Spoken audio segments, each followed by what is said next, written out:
देखो आज हम लोग को सिद्ध करना है अवतल दर्पण में। कौन दर्पण में हुआ? अवतल दर्पण।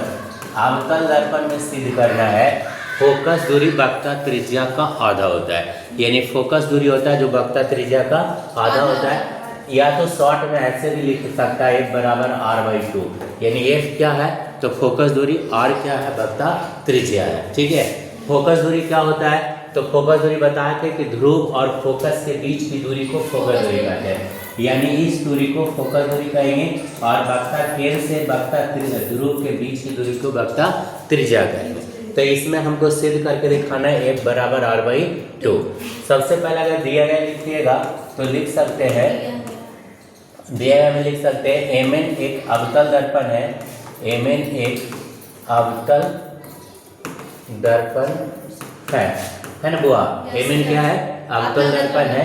इसमें इसका नाम अवतल दर्पण है जिसकी फोकस दूरी F कर दो तथा वक्रता त्रिज्या R कर दो, R है। ठीक है, सिद्ध करना हम लोग को, सिद्ध करना है F बराबर r/2। F बराबर कौन सी सिद्ध करना है? r/2। इस सिद्ध करके लाना है। ठीक है, तो प्रमाण देख लो तुम लोग। प्रमाण होता है कि यहाँ से हम प्रूव कर रहे हैं। क्या कर रहे हैं? प्रूव कर रहे हैं। देखिए यहाँ पर एक रेखा गया है जो मुख अक्ष के समानांतर है। कुछ हुआ? मुख अक्ष के समानांतर। जब भी कोई प्रकाश की किरण मुख अक्ष के समानांतर जाता है तो दर्पण से टकराकर फोकस से जाती है या तो जाती हुई प्रतीत होती है। अवतल दर्पण है तो कंफर्म है कि फोकस से होकर जाएगी। तो परावर्तन के दूसरा नियम बताए थे कि किसी भी दर्पण से कोई वस्तु टकराकर लौटती है तो आपतन कोण अपरावर्तन कोण बराबर होता है। बताए हैं परावर्तन के नियम से। उसको खड़ा करो। ई कोण और ई कोण बराबर होगा। ई आपतन कोण होगा, ई कोण कोण होगा, परावर्तन कोण होगा। जैसे हम बताया था आप लोग को कि इस तरह से अगर एक प्रकाश की किरण आएगी तो आपतित किरण आपतन कोण और परावर्तन कोण क्या होता है? बराबर होता है। ये परावर्तन के नियम से होता है। किससे होता है? परावर्तन के नियम से। कोई दिक्कत किसी को? परावर्तन, प्रकाश के परावर्तन के दो नियम बताए थे। आप पहला बताए थे आपतित किरण, अपवर्तित किरण और अभिलंब तीनों एक ही तल पर होता है। और दूसरा बताए थे आपतन कोण परावर्तन कोण के बराबर होता है। तो कन्फर्म है कि कोण I और कोण R बराबर होगा। काहे कि जो MC देख रहे हैं, ये वाला CM देख रहे हैं, ये अभिलंब का काम करता है। किसका काम करता है? अभिलंब का। तो आपतन कोण परावर्तन कोण के बराबर होगा। तो लिखेंगे कोण I बराबर कोण R, है ना? कोण I बराबर काहे बराबर लिख रहे हैं तो परावर्तन के नियम से। परावर्तन के नियम से परावर्तन के नियम कहता है नियम से, है ना? दूसरी बात आगे चलते हैं। कोण I बराबर कोण R आ गया। उसके बाद बताया गया था आपतित किरण है जो मुख अक्ष के समानांतर है। यानी दोनों समानांतर रेखा है।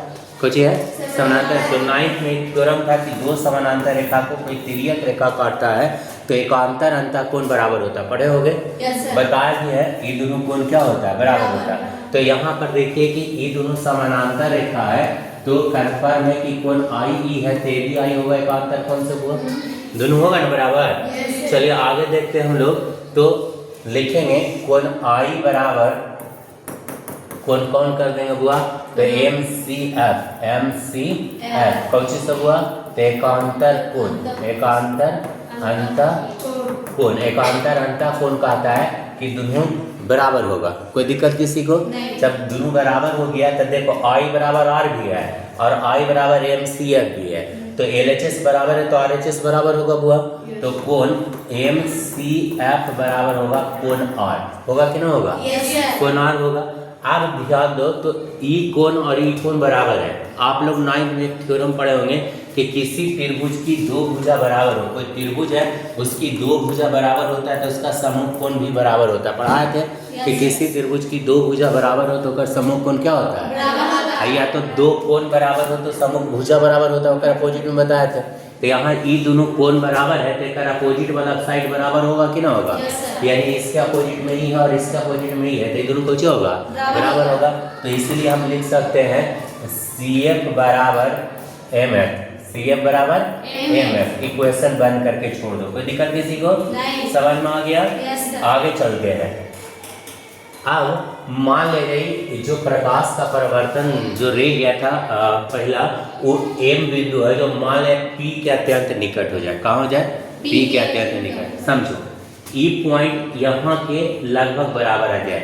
M पॉइंट है जो कहाँ आ जाए? P के पास। कहाँ आ जाए? P के पास।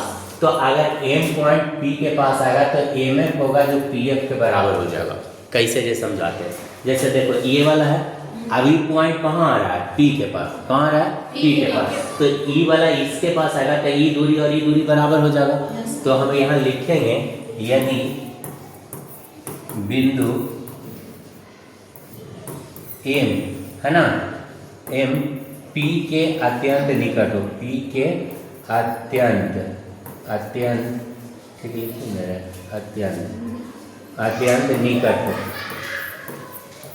अगर अत्यंत निकट रहेगा तो MF बराबर हो जाएगा PF। MF बराबर कौन हो जाएगा? PF। समीकरण 2 कर दो, ठीक है। अब समझो MF बराबर CF है और MF बराबर PF है, तो समीकरण 1 2 से लिख सकते हैं। अच्छा यही बना देते तो ठीक रहेगा, तुम लोग को ध्यान रहेगा।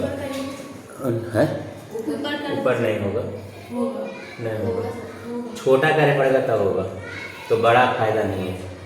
चलो देखो फिर गड़बड़ा गया ना।